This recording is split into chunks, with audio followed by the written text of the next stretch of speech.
ಈ ಹಿಂದೆ ರಾಜ್ಯದಲ್ಲಿ ಕಾರ್ಯನಿರ್ವಹಿಸುತ್ತಿರುವ ಗ್ರಾಮ ಲೆಕ್ಕಾಧಿಕಾರಿಗಳು ಅನಿರ್ದಿಷ್ಟ ಧರಣಿಯನ್ನ ಕೈಗೊಂಡಿದ್ದಾರೆ. ಸರ್ಕಾರ ಅವರ ಬೇಡಿಕೆಯನ್ನ ಈಡೇರಿಸುತ್ತಿದ್ದ ಕಾರಣ ಮತ್ತೆ ಎರಡನೇ ಅನಿರ್ದಿಷ್ಟಾವಧಿ ಕೈಗೊಂಡಿದ್ದಾರೆ. ಗ್ರಾಮ ಲೆಕ್ಕಾಧಿಕಾರಿಗಳು ಮತ್ತೆ ಸರ್ಕಾರದ ಮುಂದೆ ಹಲವು ಬೇಡಿಕೆಯನ್ನಿಟ್ಟಿದ್ದು, ಬೇಡಿಕೆ ಈಡೇರಿಸದೇ ಇದ್ದಲ್ಲಿ ಹೋರಾಟ ಮುಂದುವರಿಸುವುದಾಗಿ ಎಚ್ಚರಿಕೆಯನ್ನ ನೀಡಿದ್ದಾರೆ. ಸಾಗರ ತಾಲೂಕಿನಲ್ಲಿ ಇಂದು ಗ್ರಾಮ ಲೆಕ್ಕಾಧಿಕಾರಿಗಳು ಪ್ರತಿಭಟನೆಯನ್ನ ನಡೆಸುವ ಮೂಲಕ ರಾಜ್ಯ ಸರ್ಕಾರದ ವಿರುದ್ಧ ಅಸಮಾಧಾನವನ್ನ ಹೊರಹಾಕಿದ್ದಾರೆ. ಕೆಲಸ ನಿರ್ವಹಿಸಲು ಪ್ರತ್ಯೇಕ ಕಟ್ಟಡ ಒದಗಿಸುವಂತೆ ನೌಕರರು ಬೇಡಿಕೆಯನ್ನ ಇಟ್ಟಿದ್ದು, ಅಧಿಕ ಕೆಲಸದ ನಿಮಿತ್ತ ಮಾನಸಿಕವಾಗಿ ಹಿಂಸೆಯಾಗ್ತಿದೆ ಎಂದು ಹೇಳಿಕೊಂಡಿದ್ದಾರೆ. ಸಮಸ್ಯೆ ಬಗೆಹರಿಸದೇ ಇದ್ದಲ್ಲಿ ಹೋರಾಟ ಮುಂದುವರಿಸುವುದಾಗಿ ಎಚ್ಚರಿಕೆಯನ್ನ ನೀಡಿದ್ದಾರೆ. ರಾಜ್ಯಾದ್ಯಂತ ಗ್ರಾಮಾಡಳಿತಾಧಿಕಾರಿಗಳ ಸಂಘದಿಂದ ಏನು ಮುಷ್ಕರ ಮಾಡಿದ್ವಿ, ಆ ಟೈಮಲ್ಲಿ ಸರ್ಕಾರದಿಂದ ಕೆಲವು ಬೇಡಿಕೆಗಳನ್ನ ಈಡೇರಿಸ್ತೀವಿ ಅಂತ ಹೇಳಿ ನಮ್ಗೆ ಭರವಸೆ ಕೊಟ್ಟಿದ್ರು. ಅದ್ರಂತೆ ಆದ್ರೆ ಇದುವರೆಗೂ ನಮ್ಗೆ ಯಾವ್ದು ಸೌಲಭ್ಯಗಳು ನಾವು ಮೂಲ ಕೇಳಿದ್ದು, ನಮ್ಗೆ ವಿಎಗಳಿಗೆ ಒಬ್ಬೊಬ್ಬರು ಒಂದೊಂದು ಆಫೀಸು, ಅವ್ರು ಈಗ ಏನ್ ಆಪ್ ಗಳಲ್ಲಿ ವರ್ಕ್ ಮಾಡ್ತಿದ್ದಾರೆ ಅದ್ರ ತಕ್ಕಂತೆ ಫೋನ್ಗಳು, ಡಾಟಾ, ಹಾಗೆ ಒಂದು ಲ್ಯಾಪ್ಟಾಪ್, ಆ ರೀತಿಯ ಸೌಲಭ್ಯಗಳನ್ನ ಒದಗಿಸ್ಕೊಡಿ ಅಂತ ಫಸ್ಟ್ ಬೇಡಿಕೆ ಆಗಿತ್ತು. ಅದು ಇದುವರೆಗೂ ಯಾವ ವಿಎಗಳಿಗೂ ತಲುಪಿಲ್ಲ, ಇದುವರೆಗೂ ಯಾವ ಸೌಲಭ್ಯನೂ ನಮಗೆ ಕೊಟ್ಟಿಲ್ಲ. ಹಾಗೆ ಈಗ ಸರ್ಕಾರದಿಂದ ತಂದಿರೋ ಸ್ಕೀಮ್ಗಳು ಎಲ್ಲವೂ ಚೆನ್ನಾಗಿದ್ದಾವೆ. ಲ್ಯಾಂಡ್ ಬಿಟ್ ಇರ್ಬೋದು, ಆಧಾರ್ ಸೀಡಿಂಗ್ ಇರ್ಬೋದು, ಬಗರ್ ಹುಕುಂ ಇರ್ಬೋದು, 1 to 5 ಇರ್ಬೋದು. ನಾವು ಏನ್ ಮ್ಯಾನ್ಯಲ್ ಆಗಿ ಮಾಡ್ತಿದ್ವಿ ಅದ್ರಿಗಿಂತಲೂ ಇದ್ರಲ್ಲಿ ಸುಲಭ ಇರೋದು ನಿಜ. ಆದ್ರೆ ಇಬ್ಬಿಬ್ರು ವಿಎಗಳು ಒಂದೇ ವಿಎ ಇಬ್ಬಿಬ್ರು 2 ಸರ್ಕಲ್ 3 ಸರ್ಕಲ್ ಮಾಡ್ತಾ ಇರೋದ್ರಿಂದ ಆ ಕೆಲಸಗಳನ್ನ ಟಾರ್ಗೆಟ್ ಕೊಟ್ಟು ಮಾಡ್ಸಕ್ಕೆ ಆಗಲ್ಲ. ಒಂದ್ ಆಪ್ ಆದ್ಮೇಲೆ ಮತ್ತೊಂದು ಆಪ್ ಹೀಗೆ ಬಿಡ್ತಾ ಹೋದ್ರೆ ಅದರಲ್ಲಿ ವಿಎಗಳು ಕೆಲಸ ಮಾಡೋದಕ್ಕೆ ಈಸಿ ಆಗುತ್ತೆ. ಆ ಆಪ್ ಗಳಲ್ಲಿ ಮಾಡೋ ಅಂತ ಸೌಲಭ್ಯನ ಎಲ್ಲ ವಿಎಗಳಿಗೆ ಒದಗಿಸ್ಬೇಕು ಅನ್ನೋದು ನನ್ನ ಆಸೆ. ಹಾಗೆ ಈಗ ಮುಂಚೆ ಇದ್ದಂಗೆ ಯಾವ ವಿಎಗಳು ಅಪಾಯಿಂಟ್ ಆಗ್ತಾರೆ ಬೇರೆ ಬೇರೆ ಡಿಸ್ಟಿಕ್ ಅಲ್ಲಿ, 5 ವರ್ಷ ಮುಗಿದ ತಕ್ಷಣ ಅವರವರ ಸ್ವಂತ ಜಿಲ್ಲೆಗೆ ಹೋಗೋಕೆ ರೂಲ್ 6 ಅಲ್ಲಿ ಅವಕಾಶ ಇತ್ತು. ಆದ್ರೆ ಈಗ ವಿಎಗಳಿಗೆ ಅವಕಾಶ ಇಲ್ಲ. ಅಟ್ಲೀಸ್ಟ್ 5 ವರ್ಷ ಕಂಪ್ಲೀಟ್ ಆದ್ಮೇಲೆ ಆದ್ರೂ ಅವ್ರವ್ರ ಜಿಲ್ಲೆಗಳಿಗೆ ಹೋಗೋಕೆ ಅವಕಾಶ ಬೇಕು. ಅವ್ರ ಫ್ಯಾಮಿಲಿ ಜೊತೆ ಅವರಿಗೆ ವರ್ಕ್ ಮಾಡೋಕೆ ಅವಕಾಶ ಸಿಗ್ಬೇಕು. ಹಾಗಾಗಿ ಮುಂಚೆ ಇದ್ದ ರೂಲ್ 6 ನ ಈಗ ತರಬೇಕು, ಅವರಿಗೆ ಅವ್ರವ್ರ ಜಿಲ್ಲೆಗೆ ಹೋಗಕ್ಕೆ ಅವಕಾಶ ಮಾಡ್ಕೊಡ್ಬೇಕು ಅಂತ ನಾನು ಕೇಳ್ಕೊತೀನಿ.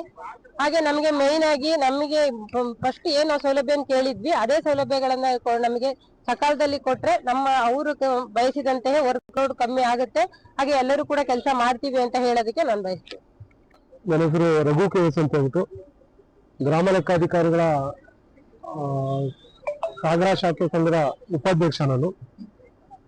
ಈ ದಿನ ಕರ್ನಾಟಕ ರಾಜ್ಯ ಗ್ರಾಮಾಡಳಿತಾಧಿಕಾರಿಗಳ ಕೇಂದ್ರ ಸಂಘ ಬೆಂಗಳೂರು ಇವರ ಒಂದು ಕರೆಯ ಮೇರೆಗೆ ರಾಜ್ಯ ಕಾರ್ಯಕಾರಿಣಿ ಸಭೆಯ ನಿರ್ಣಯದಂತೆ ಈ ದಿನ ನಾವು ಎಲ್ಲರೂ ಶಾಂತಿಯುತವಾಗಿ ಒಂದು ಮುಷ್ಕರವನ್ನ ಕೈಗೊಂಡಿದ್ದೀವಿ. ಕಾರಣ ಇಷ್ಟ, ಒಬ್ಬ ಗ್ರಾಮ ಆಡಳಿತಾಧಿಕಾರಿಗೆ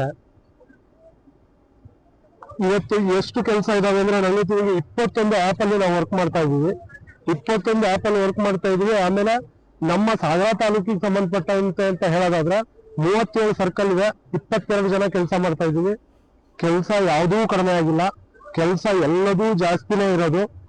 ಇವರು ಎಲ್ಲದೂ ಯಾವ ತರ ಟಾರ್ಗೆಟ್ ಕೊಡ್ತಾ ಇದಾರೆ ಅಂದ್ರೆ, ನಾವು ಟಾರ್ಗೆಟ್ ನ ಯಾವ ತರ ರೀಚ್ ಆಗ್ಬೇಕು ಅಂದ್ರೆ 2 ಸರ್ಕಲ್ ಇದ್ದ ಒಬ್ಬ ಗ್ರಾಮಾಡಳಿತಾಧಿಕಾರಿನೂ ಒಬ್ಬ ವಿಎ ಏನ್ ಕೆಲಸ ಮಾಡ್ತಾರೆ ಅದೇ ಟಾರ್ಗೆಟ್ ನ ಮುಟ್ಟಬೇಕು ಅಂತೇಳಿ ಅವ್ರಿಗೆ ಜಾಸ್ತಿ ಇದೆ ಕಡಿಮೆ ಇದೆ ಆ ತರದನ್ನ ಯಾವುದನ್ನು ಯೋಚನೆ ಮಾಡ್ದೇನೆ ಟಾರ್ಗೆಟ್ ಕೊಡ್ತಾ ಇದಾರೆ.